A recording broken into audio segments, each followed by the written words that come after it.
Сәлем, каналға қош келдіңіздер. Комедия жанрындағы топ 10 дорамалар тізімімен таныс болыңыздар. 10-шы менің 3-ші сортты жолым дорамасы. Басты рөлдерді Пак Со Жун мен Ким Джи Вон сомдайды. Бұл дораманың басты кейіпкерлері ұзақ уақыт бір-бірін танитын достар. Го Дон Ман бұрын таэквондомен айналысып, кейін ережесіз жекпе-жекке ауысқан спортсмен жігіт. Ал Чвей Ера тележүргізуші болуды армандайтын өзіне сенімді қыз. Ұзақ уақыт дос болған олар бір-біріне әрқашан тимеу болады. 9-шы Чорин патшайым дорамасы. Басты рөлдерді Ким Джон Хён мен Син Хе Сон сомдайды. Көк үйде аспазшы болып істейтін Чон Бо Ханның жаны оқыс оқиғадан кейін Жосон дәуірінде өмір сүретін Чорин патшайымның денесінде оянады. Ал Чольжон сырт көзге ақмақ көрінгенімен өзінің шын келбетін жасыратын патша әрі Чорин патшайымның жары. 8-шы Психопаттың күнделігі дорамасы. Басты рөлдерді Юн Шүйін мен Чон Ин Сон сомдайды. Басты кейіпкер Юк Дон Сик акционерлік компанияда істейтін, жолы бола бермейтін жігіт. Оқыс оқиғадан кейін есін жоғалтқан ол жұмбақ күнделікті тауып алады. Күнделіктен өзін психопат қылмыскермін деп ойлаған ол мінезін де өзгертеді. Ал Сим Боген Дон Сиктің есін жоғалтуына кінәлі полиция офицері.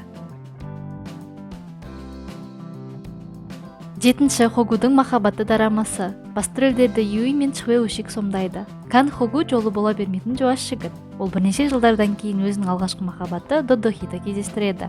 Додохи мектеп кезінен спортқа жақын, мектепке танымал әдемі қыз. Дохиді кездестірген Хогу оның жүкті екенін біледі. Алғашқы махаббатын ұмыта алмаған ол Дохиға қолынан келгенше көмегін береді. 6-шы Гаус Electronics компаниясы дорамасы. Басты рөлдерді Квак Доньон мен Го Сун Хей сомдайды. Бұл дорама Гаус Electronics компаниясының 3-ші маркетинг бөлімінде жұмыс істейтін қызметкерлерінің өмірлерін көрсетеді. Ли Санчик жұмыста көп қателік жасайтын ақкөңіл жігіт. Ал Чан Наре тез ашуланатын Ли Санчиктің бастығы. Бастапқыда бір-бірін ұнатпаған олар кейін қалай ғашық болғандарын білмей қалады. 5-ші Керемет көшесі До Бон Сун дорамасы. Басты рөлдерді Пак Хен Сик пен Пак Бо Йон сомдайды. Комедия жанрында бұл дорама толығаннан үлкен күшке ие До Бон Сун жайлы. Егер ол абай болмаса, ол тигізген нәрсені оңай сындырады. Бон Сун өзінің физикалық күшінің арқасында ерке Бая Ми Хёктың оққағар ретінде жұмысқа орналасады. Ол видео ойындар шығаратын компанияның директоры. 4-ші Көк теңіз туралы аңыз дорамасы. Басты рөлдерді Ли Мин Хо мен Чон Джин Хён сомдайды. 20 бөлімнен тұратын дорама суперлері туралы ежелгі аңыздарға негізделген. Жерге аяқ басқан суперсі Сим Чон алаяқ Хо Джон Джинді кездестіріп, оған ғашық болады. Ол гипноздың шебермен келген, данышпан әрі адамдарды алдау арқылы ақша табатын адам. 3-ші Ашуланғыш дін қызметкері дорамасы. Басты рөлдерді Ким Сон Гён, Ли Хани және Ким Нам Гил сомдайды. Ким Хейл католиктік шіркеуде дін қызметкері. Ол бұрын әскерде қызмет етіп, түрлі операцияларға қатысып, жазықсыз адамдардың өліміне себепкер болған адам. Ал Пак Кен Сон шіркеу қызметкерінің өлімін зерттеуге келген прокурор. Олар бірігіп қылмыскерді іздеуге кіріскенде, көмекке полиция офицері Ку Ду Йон келеді. 2-ші Заманауи фермер дорамасы. Басты рөлдерді Ли Хан Ки, Ли Хани, Квак Доньон, Пак Мино және Ли Сүйен сомдайды. Бұл дорама қаладан ауылға барып, капуста егіп байғысы келетін 4 жігіт жайлы. Ли Мин Ки кішкентайынан музыкамен айналысатын 4 жігіттен тұратын рок группаның лидері.